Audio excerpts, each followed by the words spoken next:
اور تیسری بات فرمائی عمل صالح۔ ناظرین کرام، پورا قرآن مجید پڑھ ڈالیے، آپ دیکھیے کہ قرآن مجید میں اللہ سبحانہ و تعالیٰ نے ایمان کے ساتھ عمل صالح کو، اچھے اعمال کو ساتھ بیان کیا ہے۔ کہیں پر بھی ایمان کو عمل صالح سے جدا بیان نہیں کیا۔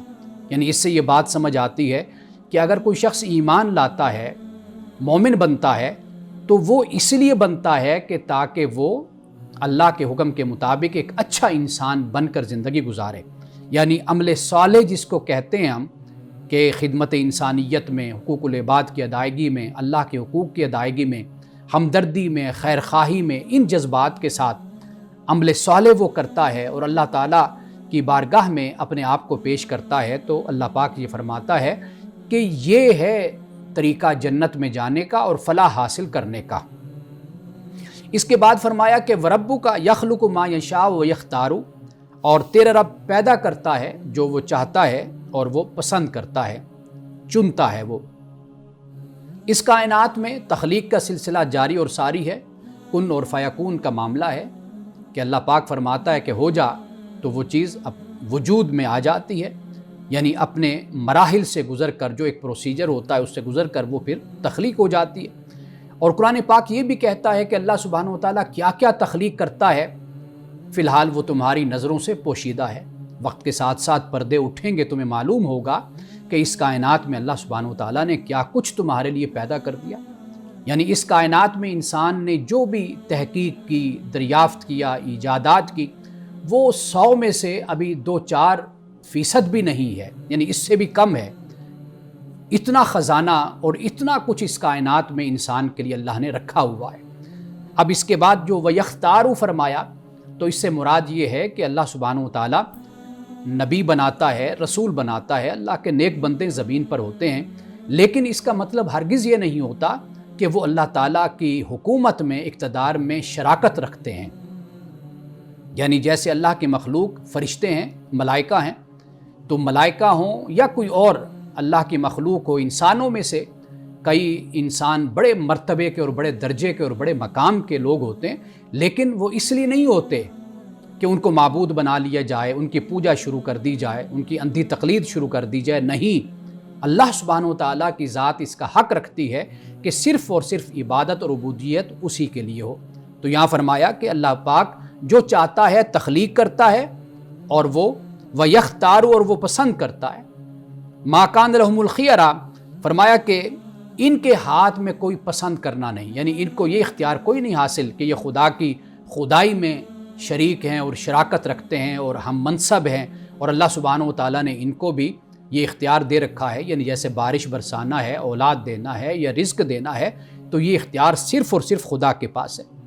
آگے فرمایا سبحان اللہ و تعالی عما یشرکون، اللہ پاک اور برتر ہے کس سے، کہ جس کے ساتھ یہ شریک ٹھہراتے ہیں، یعنی جو بت ہیں اور معبودان باطل ہیں، اللہ سبحانہ و تعالیٰ کی ذات ان سے بلند ہے اور اللہ کی ذات برتر ہے۔ آگے فرمایا ربک یعلم ما تکن صدورہم وما یعلنون، کہ تیرا رب جانتا ہے کہ جو کچھ ان کے سینوں میں ہے اور جو یہ ظاہر کرتے ہیں۔ یعنی اللہ سبحانہ و تعالیٰ کے لیے دونوں برابر ہیں، مساوی ہیں، یعنی ایسے ہی اللہ جو ظاہر ہے اس کو بھی دیکھتا ہے، اور اسی طرح جو باطن ہے میں ہے وہ اللہ سبحانہ و تعالیٰ اس کا بھی مشاہدہ فرماتا ہے۔ تو لہٰذا اللہ سبحانہ و تعالیٰ سے کچھ بھی اس کائنات میں چھپا ہوا نہیں ہے۔ اب اس کے بعد فرمایا کہ وَهُوَ اللَّهُ لَا إِلَٰهَ إِلَّا هُوَ، اور وہ اللہ ہے کہ نہیں معبود مگر وہ، وَلَهُ الْحَمْدُ فِي الْأُولَىٰ وَالْآخِرَةِ، اور اسی کے لیے تعریف ہے، حمد ہے دنیا میں اور آخرت میں۔ یہ جو حمد کا لفظ ہے اس کو آپ شکر کے معنی میں لے سکتے ہیں، یعنی ایک تعریف تو وہ ہوتی ہے کہ جو شکر کا تقاضا نہیں کرتی، یعنی مثال کے طور پر آپ ایک خوبصورت سی بلڈنگ کے پاس سے گزرے، آپ نے اسے دیکھا اور آپ نے اس کی تعریف کر دی، لیکن یہاں پر شکر نہیں ہے، صرف تعریف ہے۔ لیکن شکر آپ وہاں پہ کرتے ہیں کہ جہاں پر احسان بھی ہوتا ہے ساتھ، یعنی جس کی آپ تعریف کر رہے ہیں وہ آپ کا محسن ہے، تو تعریف میں بھی شکر بھی شامل ہو جاتا ہے۔ تو لہٰذا لہ الحمد فی الاولی والآخرہ سے مراد یہ کہ اللہ ہی کے لیے حمد ہے، اللہ ہی کے لیے شکر ہے، اللہ ہی کے لیے تعریف ہے۔ وہ اللہ یعنی اس اللہ کی دنیا اور آخرت دونوں میں اسی کی تعریف ہے۔ اور آخر میں فرمایا کہ وَلَهُ الْحُكْمُ وَإِلَيْهِ تُرْجَعُونَ، اور اسی کے لیے فیصلہ ہے اور تم سب اسی کی طرف لٹائے جاؤ گے۔ یہ جو فیصلے کی بات کی، یعنی اسی کا حکم ہے، اسی کا قانون ہے، اسی کا اقتدار ہے، اسی کی حکومت ہے، اسی کا غلبہ ہے، کوئی اس کائنات میں اس کے مقابل میں نہیں ہے۔ تو دنیا میں، آخرت میں، قیامت میں اور اس دنیا میں اللہ ہی کا اقتدار قائم اور دائم ہے، یعنی اول دن سے لے کر قیامت تک اور قیامت کے بعد تک صرف اور صرف اگر اقتدار اور غلبہ ہے تو وہ صرف اور صرف خدا کی ذات کا ہے۔ اور یہ آخر میں فرما دیا کہ انسان کیا ہے، وہ اللہ سبحانہ و تعالیٰ کی سلطنت سے اور اس کے اقتدار سے باہر نہیں جا سکتا، وہ اسی کے اندر ہے۔ زندگی جس طرح چاہے وہ اپنی گزار لے، لیکن خدا کے غلبہ اور حکومت اور ریاست سے وہ کبھی باہر نکل نہیں سکتا۔ جیسے اللہ سبحانہ و تعالیٰ نے سورۃ الرحمن میں اسی بات کو بیان کر دیا کہ جن و انس اگر استطاعت رکھتے ہیں تو پھر خدا کی حدود سے، اختار السماوات والارض، آسمانوں اور زمین کی حدود سے باہر کناروں سے نکل کر دکھائیں، تو کبھی لا تنفذون الا بسلطان، تو طاقت کے بغیر وہ کبھی نہیں نکل سکتے، اور طاقت خدا کے پاس ہے۔ تو یہاں پر اللہ نے یہ فرمایا وَإِلَيْهِ تُرْجَعُونَ، کہ بس آخر جو نتیجہ ہے وہ یہی ہے کہ تم سب لوٹ کر واپس میری طرف ہی آؤ گے۔ عزیزِ کرام، یہاں وقت ہوا چاہتا ہے ایک بریک کا، ہمارے ساتھ رہیے۔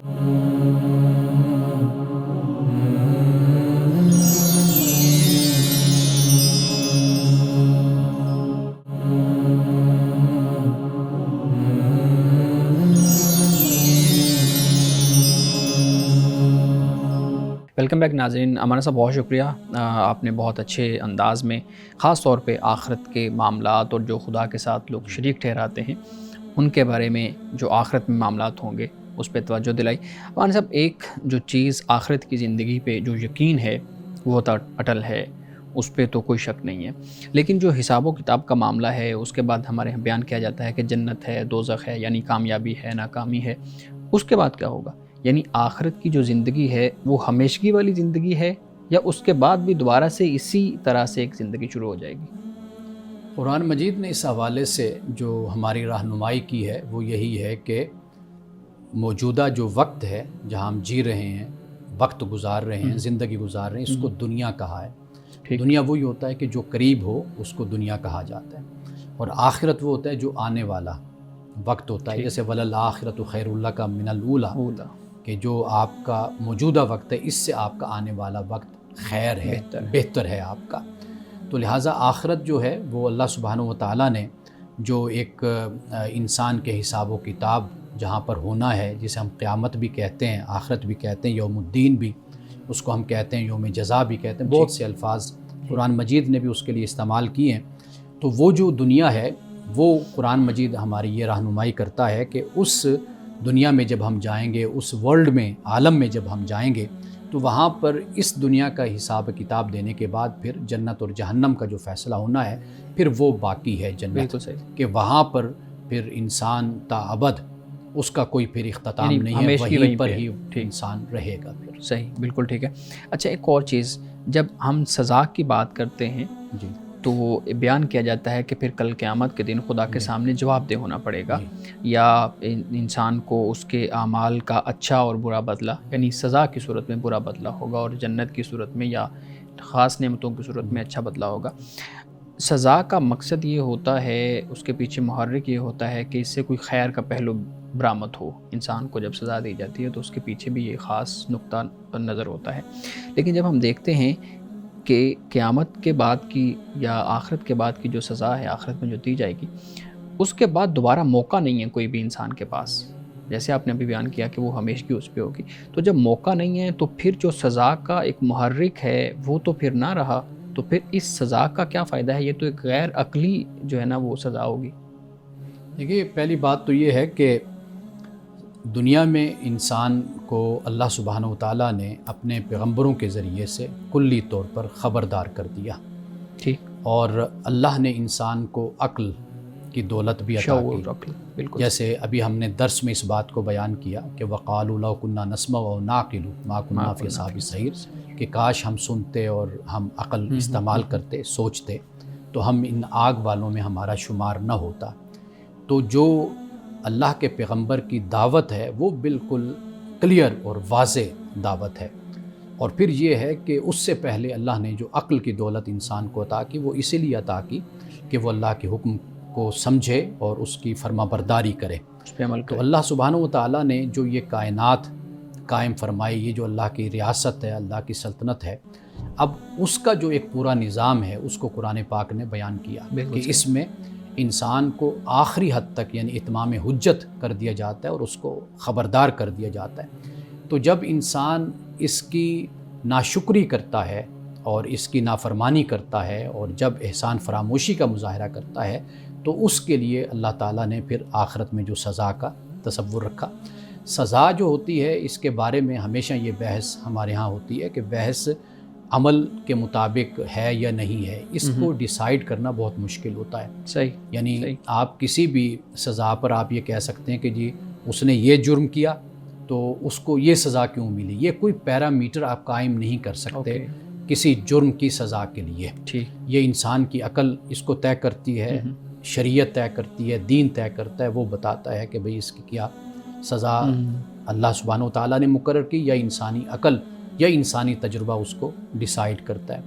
آخرت کا جو معاملہ ہے جو آپ نے جس کی طرف آپ نے اشارہ کیا وہ در حقیقت انجام ہے اس کا کہ دنیا میں اللہ نے پیغمبروں کو بھیجا، ادیان دیے، انسان کو عقل دی، ہر چیز سے اللہ تعالیٰ نے انسان کو لیس کر کے بھیجا، یعنی بار بار یاد دہانی بھی ہوئی، تذکیر اور واعظ اور نصیحت کا معاملہ بھی ہوا.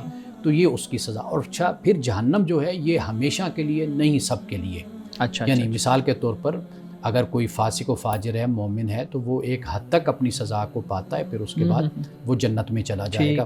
تو آخر میں اگر کچھ رہ جائیں گے تو وہ زیادہ تر ایسے ہی لوگ ہوں گے کہ جو پیغمبر کے زمانہ میں تھے اور ان کو پیغمبر کا زمانہ نصیب ہوا، لیکن اس کے باوجود بھی وہ سرکشی اور فرعونیت اور تعصب اور دشمنی اور عداوت اور بغض اور کینہ پر ڈٹے رہے، باوجود ہے کہ ان کے عقل کو باتیں اپیل بھی کرتی تھیں، ان کو سمجھ بھی آتی تھی، لیکن اپنے نفسانی جو جذبات اور احساسات اور خواہشات ہیں ان کی بنیاد پر وہ اللہ کے رسول اور اللہ کے پیغام سے دور رہے اور اپنی خواہشات کی پیروی کرتے رہے. تو یہ پھر ان کے لیے بہت کم تعداد ایسے لوگوں کی پھر جہنم میں رہ جائے گی. بالکل ٹھیک ہے. اچھا مولانا صاحب، چونکہ ہم ان سوالات کو بھی لیتے ہیں جو نوجوانوں کے ذہن میں پیدا ہوتے ہیں، چاہے وہ ایک ملحد کا کوئی سوال ہے، سیکولر کا کوئی سوال ہے، لادین کا کوئی سوال ہے. ایک ایسا ہی سوال میں دیکھ رہا تھا جو ایک ملحد جو انکار خدا پر قائم ہے اور وہ اخلاقی اقدار کی پیروی بھی کرتا ہے، اس کو مانتا بھی ہے، لوگوں کی مدد بھی کرتا ہے، چیریٹی کا کام بھی کرتا ہے اور بہت زیادہ سوسائٹی کو جو ہے نا وہ ایک جوڑ کے رکھتا ہے، یعنی سب اچھے کام وہ کرتا ہے. تو سوال بنیادی طور پہ یہ کیا گیا کہ جب وہ سب کچھ کرتا ہے، عمل صالح بھی ہیں، اخلاقی اقدار بھی اس کے اندر ہیں اور بہت اچھی طریقے سے ہیں، تو پھر صرف اس کو اس بات پہ سزا دی جائے گی کہ وہ ایمان نہیں لایا؟ یہ بھی ایک غیر عقلی اور غیر فطری سی چیز لگتی ہے. تو یہ بھی ایک سوال ہے جو نوجوان کے ذہن میں آتا ہے. اصل آپ نے جو صرف لگا دیا نا ساتھ، کہ صرف، حالانکہ یہ صرف نہیں ہے، یہ آپ کی پوری زندگی کا فلسفہ ہے. لیکن وہ پوری زندگی کے معاملات کو تو مان رہا ہے نا. جی میں گزارش کرتا ہوں یعنی پوری زندگی کا فلسفہ ہے. آپ جس کو صرف لگا کر بیان کر رہے ہیں نا، یعنی خدا کو ماننا، یہ بنیادی بات ہے. اگر کوئی نیکی کر رہا ہے، اچھے کام کر رہا ہے، آپ اس سے پوچھ لیجئے کہ وہ کیوں اچھے کام کر رہا ہے. ٹھیک ہے، آپ اسی پر ہی فیصلہ دے دیجئے.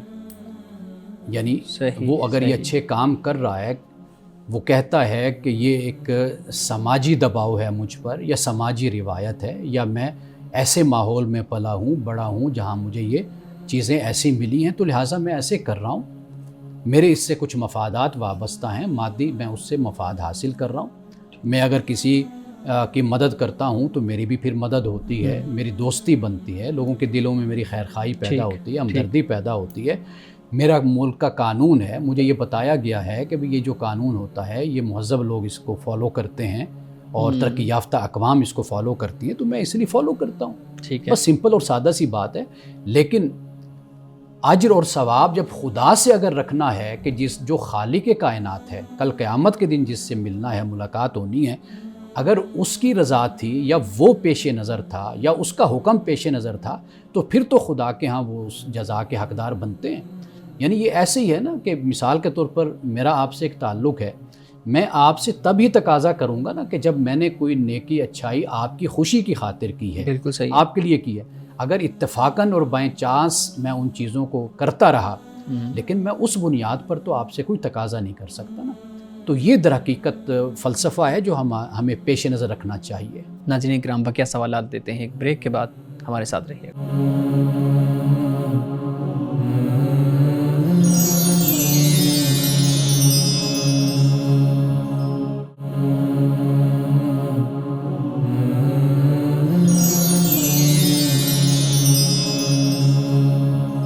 ویلکم بیک ناظرین. ہمارے سے بہت شکریہ.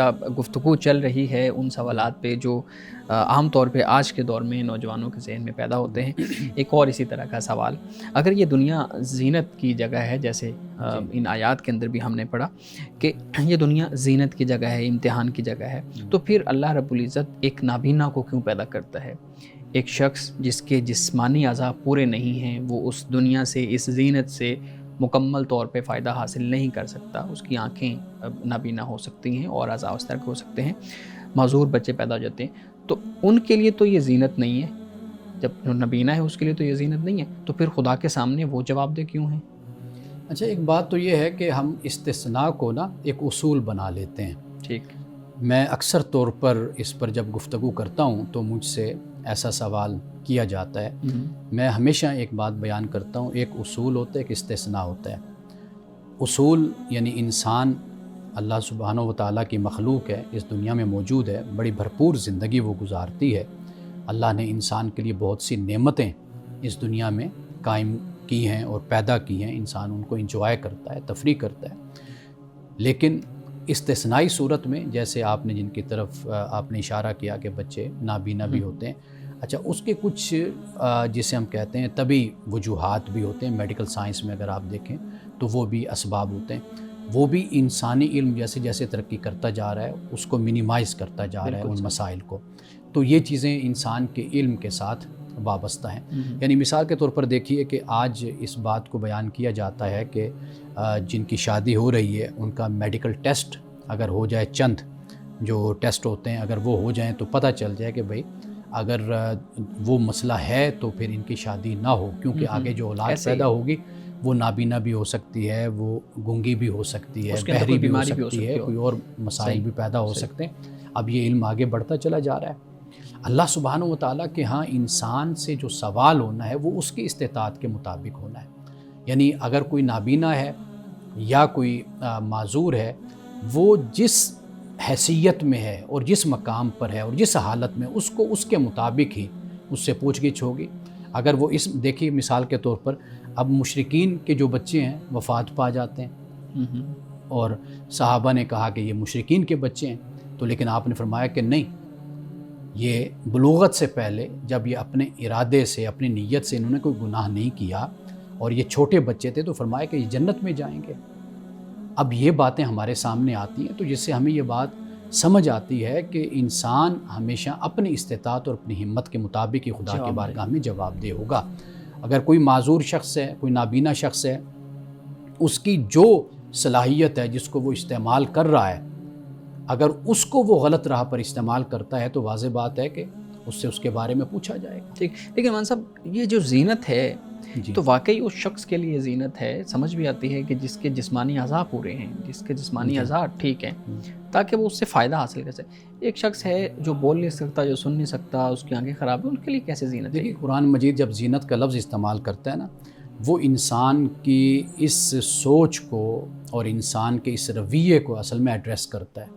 وہ یہ ہوتا ہے کہ خوبصورتی اس کائنات میں اللہ تعالیٰ نے پیدا کر دی ہے. یعنی جسے ہم مال کہتے ہیں، جسے ہم حب و شہوات کہتے ہیں، خواتین، عورتیں ہیں، یا والبنین ہیں، بیٹے اولادیں ہیں، والقناطیر المقنطرہ قرآن نے کہا جیسے ڈھیر سارا سونا اور چاندی، مال اور دولت، عہدے، منصب، ان میں ایک کشش جو ہے یہ ایک زینت ہے کہ جس کی طرف انسان لپکتا ہے. تو قرآن مجید در حقیقت اس طرف اشارہ کرتا ہے. جو شخص جس سطح پر بھی ہے، آپ دیکھیے کہ اس کے لیے دنیا میں ایک چمک ہے، ایک دمک ہے اور ایک اس کا رجحان ہے. دنیا میں ایک کشش تو ہے نا. آپ دیکھیے اسی دنیا کے لیے تو لوگ آخرت کو بھول جاتے ہیں، اور قرآن پاک نے اسی بات کو کئی جگہوں پر بیان کیا ہے کہ اس عارضی زندگی اور فانی زندگی میں لوگ اتنے مست ہو جاتے ہیں کہ وہ مال و متاع کو جمع کرنے میں، اب آپ سیاست کو دیکھ لیجئے کہ کتنا آپس میں مقابلہ، جھگڑا، لڑائی، اختلاف کیا کچھ ہوتا ہے، تو اس کا مقصد کیا ہے؟ وہ پاور گیم ہے ساری. تو یہ در حقیقت قرآن پاک نے اس کو کہا کہ بھئی یہ زینت ہے، یا زخرف کا لفظ بھی کہ جو ایک ملمہ کاری ہوتی ہے کہ اندر کچھ باہر کچھ. دنیا کی حقیقت در حقیقت یہی ہے کہ انسان جتنا بھی جو کچھ بھی کر لے، آخر انسان کو اس دنیا سے آگے جانا ہے اور خدا کے سامنے جواب دے ہونا ہے. بہت شکریہ. بلال صاحب آپ کے پاس بھی کچھ سوالات ہیں تو پلیز ہمارے صاحب سامنے. جی سر، یہ بتائیے گا کہ وسیلے سے دعا مانگنے کا جو تصور ہے، بہت سے لوگوں کی یہ خواہش ہوتی ہے کہ وہ کسی نہ کسی شخص کا، بزرگ کا، کسی صاحب دربار کا یا پھر کسی نبی کا وسیلہ دے کر اللہ تعالیٰ سے دعا مانگے تو شاید ان کو جلدی وہ چیز مل جائے جس کی وہ دعا مانگ رہے ہیں. آپ یہ بتائیں کہ وسیلے سے دعا مانگنا کیسے ہے، ہمیں دین یا شریعت کیا حکم دیتی ہے اس بارے میں؟ دعا ہمیں اس طرح مانگنی چاہیے جس طرح اللہ کے پیغمبر مانگتے رہے ہیں. جی، تمام پیغمبروں کی دعائیں قرآن مجید میں موجود ہیں، اور خاص طور پر رسول اللہ صلی اللہ علیہ وسلم کی دعائیں ہمیں حدیث میں ہمیں ملتی ہیں. آپ دیکھ لیجئے کہ ڈائریکٹ براہ راست خدا سے ہی رابطہ، خدا سے ہی درخواست، خدا کے سامنے گزارش کی ہے. تو ہمیں اپنے انبیاء اور خاص طور پر رسول اللہ صلی اللہ علیہ وسلم کی سنت پر ہمیں عمل کرنا چاہیے، اور اللہ کی بارگاہ میں ہمیں خدا سے مانگنا چاہیے، اور ڈائریکٹ ہم خدا سے مانگیں. اور اللہ کی ذات اور اس کی دربار اور اس کی بارگاہ ایسی ہے کہ وہاں پر بڑے سے بڑا گناہگار بھی وہاں جاتا ہے تو وہاں دروازے اس کے لیے کھلے ملتے ہیں. تو اللہ سے انسان براہ راست اسی طریقے سے مانگے جس طرح قرآن بھی ہماری رہنمائی کرتا ہے، اور جس طرح انبیاء علیہ السلام اور رسول اللہ نے دعا کی. جی سر، یہ بھی بتائیے گا کہ اگر کوئی شخص تبلیغ کرنے کی خواہش رکھتا ہے اور وہ اپنے دوستوں کے پاس جاتا ہے، انہیں خدا کی دین کی طرف دعوت دیتا ہے، نیکی کے کام کی طرف دعوت دیتا ہے، لیکن اسے آگے سے جواب ملتا ہے کہ تم نے اپنی قبر میں جانا ہے، میں نے اپنی قبر میں جانا ہے، بھئی تم اپنا کام کرو. تو ایسا رویہ اگر کوئی شخص اختیار کرتا ہے تو کیا یہ کسی حد تک درست ہے؟ اور جو شخص تبلیغ کر رہا ہے اگر اس کو اس طرح کا جواب مل رہا ہے، کیا وہ اس کے لیے ضروری ہے کہ پھر وہ تبلیغ اسی طرح سے جاری رکھے یا پھر چھوڑ دے اس کام کو؟ یہ سب سے بڑی ذمہ داری اس مبلغ کی اور داعی کی ہے، سب سے بڑی ذمہ داری کہ وہ دیکھے کہ کب لوگوں کا رجحان اس طرف ہے. آپ علیہ الصلوۃ والسلام ہوں یا صحابہ کرام ہوں، ہمیں بہت سی ایسی روایات ہمیں ملتی ہیں ان سے منسوب، ان کے حوالے سے کہ انہوں نے ہمیشہ یہ دیکھا کہ لوگ نصیحت سننے کے لیے کب تیار ہوتے ہیں، ان کا ذہن کب تیار ہوتا ہے، تو وہ تب نصیحت آپ فرماتے تھے.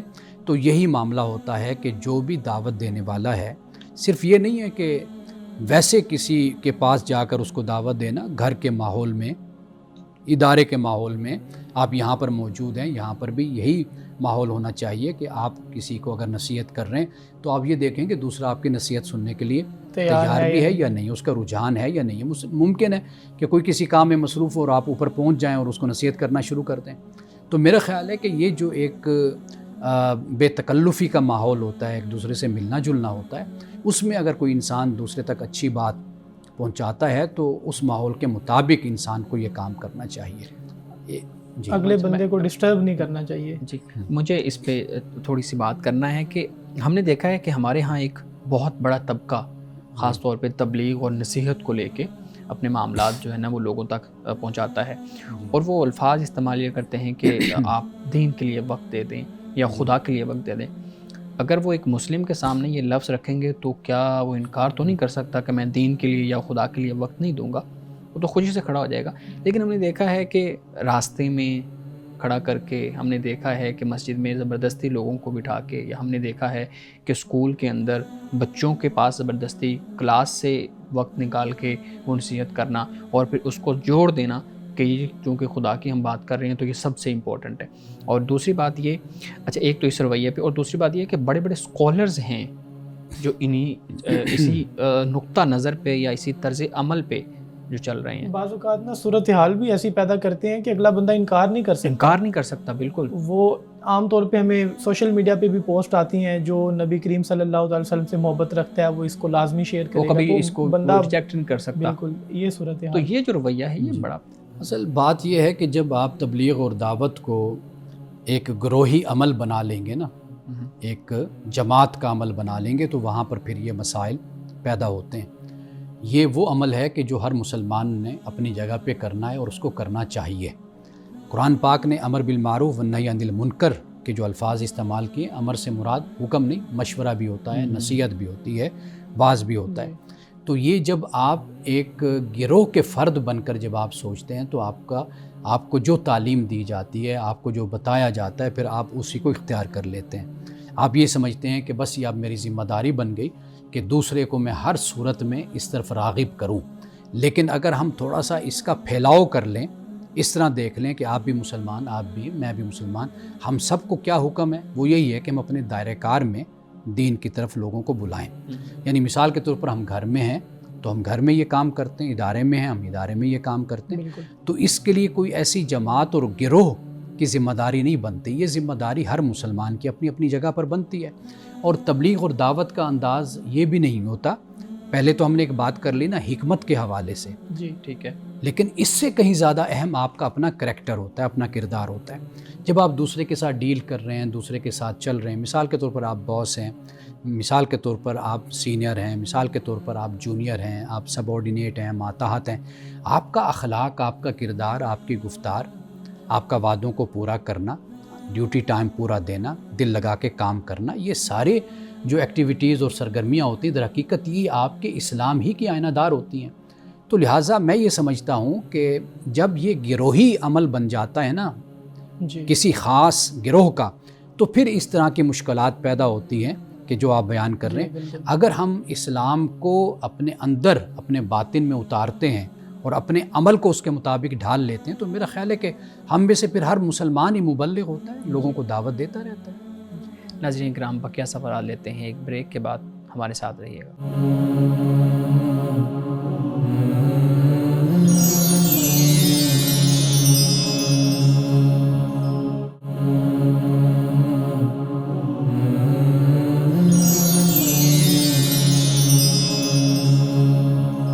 ویلکم بیک ناظرین۔ جی بلال صاحب، سر یہ بتائیں کہ اللہ تعالیٰ کو خواب میں دیکھا جا سکتا ہے؟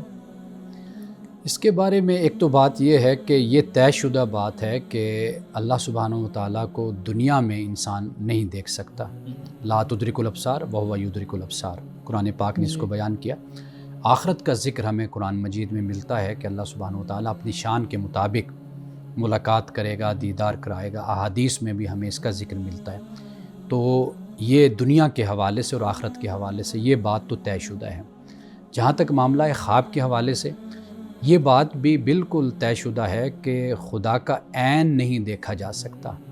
جی یعنی خدا کی جو ذات ہے حقیقی، من و عن، جیسے حقیقی طور پر وہ اس کی زیارت نہیں ہو سکتی، لیکن خدا اپنی کسی صفت کا اظہار کر دیتا ہے انسان کی رہنمائی کے لیے، تو وہ اس کا امکان اس کو علماء نے بیان کیا۔ اور بزرگوں نے جب یہ کہا کہ جی ہم نے 99 دفعہ دیکھا اللہ کو، یا کسی نے کہا 100 مرتبہ، کسی نے کہا 70 مرتبہ، تو اس سے مراد پھر یہی لیا جاتا ہے کہ اللہ تعالیٰ نے اپنی کسی صفات کا ظہور یا کسی کو اپنی صفات کی جھلک صفت کی جو ہے وہ دکھائی، تو اس میں انہوں نے پھر یہی کہا کہ بھی ہم نے خدا کو دیکھا۔ تو خدا کے عین کو دیکھنا ناممکن نہیں بلکہ محال ہے، خواب ہو یا خواب سے باہر ہو ہی نہیں سکتا، ہو ہی نہیں سکتا۔ اور آج سے پہلے ہوا بھی نہیں ہے کبھی، بالکل۔ جی اچھا، یہ بتائیے گا کہ جادو اگر کوئی شخص سیکھنا چاہیے تو کیا شریعت اس کو اجازت دیتی ہے کہ وہ جادو کی کوئی تعلیم حاصل کر لے؟ اب آج کل یونیورسٹیز میں بھی باقاعدہ ڈپارٹمنٹ بنائے جا رہے ہیں جہاں پہ جادو کی تعلیم دی جاتی ہے۔ دیکھیں دو چیزیں ہوتی ہیں، ایک میجک ہوتا ہے، ایک سوسری جس کو کہا جاتا ہے، سوسر یا سوسری ایسے انگلش میں جو کرتب جس کو ایک لفظ بولتے ہیں، کرتب وہ ایک علیحدہ چیز ہوتی ہے۔ وہ جو جادو ہے وہ تو کلی طور پر ناپسند کیا جاتا ہے، اس کی تعلیم تو بلیک میجک کی بات کہیں نہیں دی جاتی، اور وہ منفی اثرات اور تخریب کاری کے لیے اس کو استعمال کیا جاتا ہے۔ تو جس تعلیم کی شاید آپ بات کر رہے ہیں وہ ہے کہ جو کرتب یا میجک جس کو کہا جاتا ہے، تو وہ اس کا ہے۔ نہیں، آج کل بلیک میجک کی بھی تعلیم دی جاتی ہے، باقاعدہ سکھائے جاتے ہیں کس طرح سے کالے جادو کے ذریعے آپ جو بھی وہ کر سکتے ہیں جو اپروچ میں ہے۔ تو کئی لوگ اس کا اچھا استعمال بھی کرنا چاہیں گے اور کئی اس کا برا استعمال بھی کرنا چاہیں گے۔ اس کا اچھا استعمال کیسے ہو سکتا ہے؟ مطلب ایک چیز بری ہے، اس کا اچھا استعمال کیسے ہو سکتا ہے؟ دیکھیے یہ جو نفسی علم ہے، جی یہ جو مہارت ہے جو انسان حاصل کرتا ہے، اب یہ دیکھا جاتا ہے نا کہ وہ کس طرح حاصل کیا جا رہا ہے. اب نام پر آپ نہ جائیے نا، آپ یہ دیکھیے کہ وہ بنایا کیسے جا رہا ہے، اس کی تخلیق کیسے ہو رہی ہے اور اس کا کنٹینٹ کیا ہے، کنٹینٹ کیا ہے. اگر وہ آپ دیکھتے ہیں کہ اس میں کسی طرح کوئی حرمت نہیں ہے، کوئی ممانعت نہیں ہے، کوئی ناجائز کام نہیں ہے، نہ اخلاقی حوالے سے نہ مذہبی حوالے سے، یعنی جیسے بت پرستی کا معاملہ ہوتا ہے، یا پھر یہ ہوتا ہے کہ کوئی اخلاقی خرابی اس کے اندر موجود ہوتی ہے، جیسے ہم کتابوں میں پڑھتے بھی ہیں، تو وہ جو صورت بنتی ہے تو واضح بات ہے کہ اس کو ہم ناجائز اور حرام کہیں گے. اگر وہ چیز نہیں ہے تو وہ پھر وہی کچھ بن کر رہ جاتا ہے، اس کی صورت اور بن جاتی ہے، وہ پھر اس کو ہم ناجائز نہیں کہیں گے. کچھ خواتین آج کل عامل بابوں کے پاس جاتی ہیں نا، تو وہ کہتی ہیں کہ کوئی ایسا طریقہ بتائیں کہ میں اپنے ہسبینڈ سے زیادہ قریب ہو جاؤں، ہماری آپس کی محبت بڑھ جائے. تو اب یہ تو ایک جائز چیز ہے نا کہ وہ کہہ رہی ہے کہ میرے ہسبینڈ سے محبت میں اضافہ ہو. دیکھیں یہ اس کا تقاضا ہے، یہ جائز ہے. ممکن ہے کہ عامل جو طریقہ اختیار کرے وہ ناجائز ہو، وہ راستہ جو اس کو وہ حرام ہو جس کو وہ بتائے. تو گویا کہ ہم یہ چیز دیکھیں گے کہ اس میں جائز اور ناجائز کی جو صورت ہے، جیسے میں نے آپ کو بتایا کہ بہت سی چیزوں میں اخلاقی خرابیاں بھی آ جاتی ہیں. اس طرح کے واقعات بھی بڑے ہم سنتے ہیں اور کتابوں میں بھی بیان ہوتے ہیں، ہم اس پہ نہیں بات کرتے. اور اسی طرح دوسرا یہ ہوتا ہے کہ جیسے جادو کرنا ہے تو کسی کی جان لے کر جادو کرنا ہے، بالکل کسی بچے کی، کسی بڑے کی. یہ جو انداز اور طریقے ہیں، واضح بات ہے کہ اس پر کوئی اختلاف نہیں ہے کہ یہ تو ناجائز اور حرام ہے. سر اگر کوئی شخص خودکشی کرنے کا کوئی ارادہ کرے اور اس کو ضرورت محسوس آ رہی ہے کہ وہ کسی نہ کسی اب سائیکالوجسٹ سے ملے، لیکن وہ کسی کے پاس بھی جاتا ہے تو الٹا اس کو ایسا ہی محسوس ہوتا ہے کہ جیسا میرا اس دنیا میں آنا ہی بالکل یعنی ایسا ہے کہ میں شاید دنیا کے لیے پیدا نہیں ہوا لیکن مجھے زبردستی بھیج دیا گیا ہے. وہ دنیا کی کسی بھی چیز سے مطمئن نہیں ہو رہا، نہ اسے کوئی ایسی کتاب قرآن یا کوئی اور مذہب اسے مطمئن کر رہا ہے. اب کیا کرتے ہیں کہ وہ خودکشی کر لیتا ہے، یعنی اس کی نفسانی کیفیت اتنی خراب ہو جاتی ہے کہ وہ خودکشی کر لیتا ہے. کیا وہ شخص بھی ہمیشہ جہنم میں رہے گا، اور جس طرح ہم سنتے ہیں کہ جس طرح سے اس نے خودکشی کی وہی طریقہ اس پر ہوتا رہے گا اور وہ قیامت تک ویسے ہی رہے گا؟ اس بارے میں وضاحت کیجیے گا. اچھا، ایک بات تو یہ ہے کہ جو احادیث رسول صلی اللہ علیہ وسلم میں ہمیں ذکر ملتا ہے وہ یہ ہے کہ انسانی جان کی حرمت ہے. آپ کی زندگی، میری زندگی جو ہے یہ اللہ کی امانت ہے اور ہم اس کو نہیں لے سکتے. یعنی یہ اللہ نے دی ہے، وہی اس کو واپس لے گا. یعنی یہ روح، یہ جان، یہ زندگی یہ خدا کی دی ہوئی ہے. تو لہٰذا جب انسان اپنی جان کو لیتا ہے، یعنی خودکشی کرتا ہے، تو اس کی جو شناعت ہے، یعنی اس کی جو سنگینی ہے اس جرم کی، اس گناہ کی، در حقیقت اس حدیث کے ذریعے سے اس کو واضح کیا گیا، بیان کیا گیا ہے. تو لہٰذا اگلی جو بات آپ بیان کر رہے ہیں وہ یہ ہے کہ اللہ سبحانہ و تعالیٰ کے ہاں جب وہ شخص جائے گا، خدا واقف حال ہے، وہ جانتا ہے کہ میرے بندے نے یہ کام کیوں کیا ہے. تو اس بات کا یقین ہے، اللہ سے یہی امید ہے کہ اس کے ساتھ جو معاملہ ہوگا وہ اس کے حال کے مطابق ہوگا. اگر وہ اس بیماری میں، اس مرض میں اور اس کیفیت میں اور نفسیاتی مرض میں وہ خدا کے پاس پہنچا ہے تو اللہ تعالیٰ اس کے ساتھ نرمی کا معاملہ فرمائے گا. وہ رحیم و کریم ہے، وہ اس کا معاملہ تو خدا کے علم میں ہے، تو وہ خدا اس کے مطابق دیکھے گا. مولانا صاحب آج کے حدیث مبارک کا بیان کیجیے. حضرت ابن عباس رضی اللہ تعالیٰ عنہما سے یہ روایت ہے کہ فرماتے ہیں رسول اللہ صلی اللہ علیہ وسلم نے فرمایا کہ تمہارا رب کہتا ہے مجھے میری عزت اور جلال کی قسم، میں ظالم سے بدلہ لوں گا جلدی یا تاخیر سے، اور اس سے بھی ضرور انتقام لوں گا جس نے مظلوم کو دیکھا لیکن قدرت ہونے کے باوجود اس کی مدد نہ کی. یہاں پہ اللہ سبحانہ و تعالیٰ اپنی عزت اور اپنے جلال کی قسم کھاتا ہے اور فرماتا ہے کہ دو بندے ان سے میں انتقام لوں گا. ایک وہ جو ظالم ہے، دوسرے کے ساتھ زیادتی کرتا ہے، ظلم کرتا ہے. دوسرا وہ شخص کے دیکھ رہا ہے کہ یہ اس کے ساتھ زیادتی ہو رہی ہے، اس کے ساتھ ظلم ہو رہا ہے، لیکن خاموش رہتا ہے، اس مظلوم کی کوئی مدد نہیں کرتا. تو یہاں پہ ہمارے لیے یہ تعلیم ہے کہ پہلے تو ظلم نہیں کرنا چاہیے، اور دوسری بات یہ ہے کہ اگر کوئی ظالم ہو تو پھر اس کے ہاتھ کو پکڑنا چاہیے. ناظرین کرام، اس دعا کے ساتھ اپنے پروگرام کا اختتام کریں گے. اللہ رب العزت حسن کلام اور تاثیر کلام عطا فرمائے، ہماری زبان کے گروں کو کھول دے اور سننے والوں تک خیر کا پیغام پہنچے. اجازت دیجیے، خدا حافظ.